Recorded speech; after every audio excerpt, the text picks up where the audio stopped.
ব্যৱসায়িক ভিত্তিত কল খেতি কৰা সকলৰ বাবে এটা ভাল খবৰ। খবৰটোনো কি সেয়া জানিবলৈ হ'লে চাওক আমাৰ এই বিশেষ প্ৰতিবেদনটি।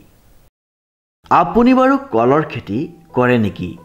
যদি কৰে তেন্তে আপোনাৰ কাৰণে এটা ভাল খবৰ। ভাৰতবৰ্ষৰ বিভিন্ন প্ৰান্তৰ লগতে অসমতো আৰম্ভ কৰিবলৈ লৈছে এক নতুন ব্যৱসায়। কলগছৰ আহেদি কাপোৰকে ধৰি বিভিন্ন ধৰণৰ সামগ্ৰী প্ৰস্তুত কৰা হ'ব।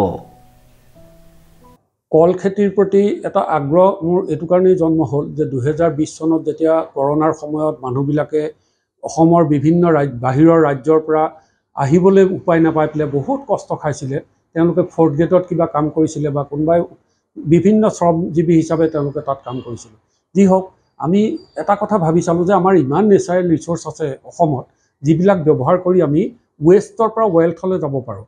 এই কথাখিনি আমি 10,000 মান মানুহক, অসমৰ বিভিন্ন জেগাৰ মানুহক আমি এই ভাৰ্চুৱেল মিটিঙত সেই কৰোনাৰ সময়ত প্ৰতিদিনে 2-3বাৰ বেলেগ বেলেগ জেগাৰ লগত মিটিং কৰি কৈছোঁ। তাৰপিছতো মানে কোনো উদ্যোক্তা নোলোৱা দেখি আমি এটা অনুষ্ঠান কৰিলোঁ। তাৰ নাম হ'ল নিষ্কা এছেঞ্চিয়েলছ ৰিচোৰ্চেছ প্ৰাইভেট লিমিটেড, য'ত আমি অন্যান্য কামৰ লগতে এটা ষ্টাৰ্টআপ অৰ্গেনাইজেশ্যন হিচাপে গভৰ্ণমেণ্ট অফ ইণ্ডিয়াৰ লগত ৰেজিষ্টাৰ কৰিছোঁ আৰু ইতিমধ্যে আমাক 10 বছৰলৈ ষ্টাৰ্টআপ হিচাপে গভৰ্ণমেণ্টে চাৰ্টিফিকেট দিছে। আমি ইয়াৰ পৰা আৰম্ভ কৰিম এতিয়া যে আটাইতকৈ আমাৰ সহজে পোৱা প্ৰাকৃতিক সম্পদ হৈছে কল। কলক সংস্কৃতত কয় স্বৰ্ণফলা। তাৰ কাৰণটো হ'ল যে কলৰ একো বস্তুৱেই বাদ নাযায়। আমি কলটো খাম, সেইটো পুষ্টিকৰ আহাৰ। কলটোৰ পৰা আমি আটা বনাম, সেইটো ফৰ্টিফাইড আটা হয়, যিটো বিদেশত সাংঘাতিক ডিমাণ্ড আছে। তাৰপিছত কলৰ পৰা আমি গছজোপাৰ পৰা আমি আঁহ উলিয়াম। আঁহটো এক্সপৰ্ট হয় বিদেশত। তাৰ পৰা বনোৱা কাগজেৰে টকা বনায়, যিহেতু 4,000 বাৰ ফল্ড কৰিলেও সি ফাটি নাযায়।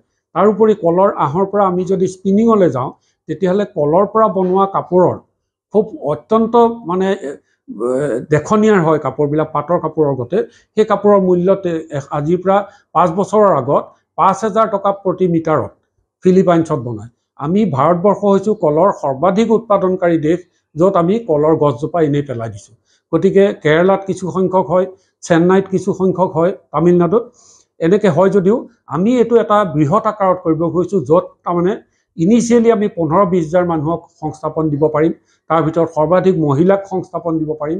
সেই সংস্থাপন দিয়া মহিলাসকল যাতে সুৰক্ষিত থাকে, তেওঁলোকে যদি সঠিকভাৱে তেওঁলোকে দৰমহা পায়, সঠিকভাৱে তেওঁলোকে স্বাস্থ্যৰ বাবে বীমা পায়, যেনে আমাৰ ESI থাকিব, CPF থাকিব ইত্যাদিবিলাক থাকিব, তেওঁলোকে সুৰক্ষিতভাৱে কাম কৰিব লাগিব।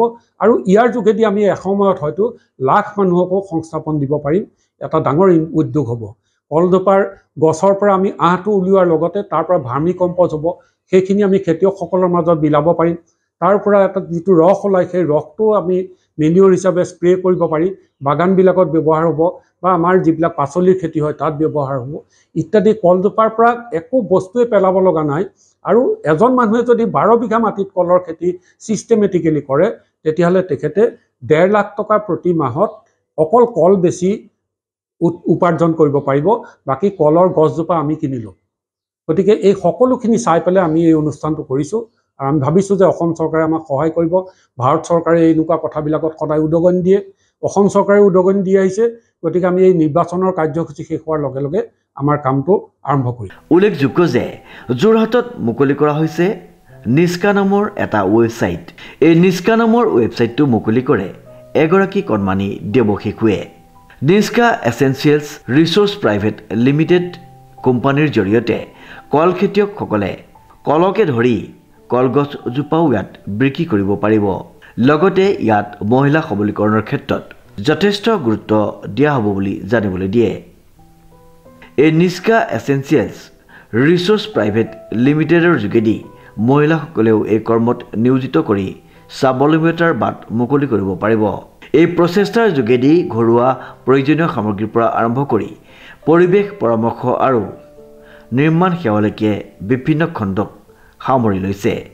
আমাৰ দৃষ্টিশক্তি বিস্তৃত হৈছে অসমৰ প্ৰাকৃতিক দানত শিপাই থকা নিষ্কা সুৱমাফলাম ব্ৰেণ্ড। খাদ্য প্ৰসাধন সামগ্ৰী, আঁহ আৰু উদ্ভাৱন আৰু সৰ্বাংগীনতাৰ প্ৰতি আমাৰ দায়বদ্ধতাই আমাক ভাৰত চৰকাৰৰ স্বীকৃতি লাভ কৰিছে, প্ৰমাণিত ষ্টাৰ্টআপ হিচাপে পৰিগণিত কৰিছে। এইবুলি সাংবাদিকৰ আগত জানিবলৈ দিয়ে নিষ্কা এছেঞ্চিয়েলছ ৰিচোৰ্চ প্ৰাইভেট লিমিটেডৰ তৰফৰ পৰা। অনুপম বৰাৰ ৰিপৰ্ট, নিউজ নাও।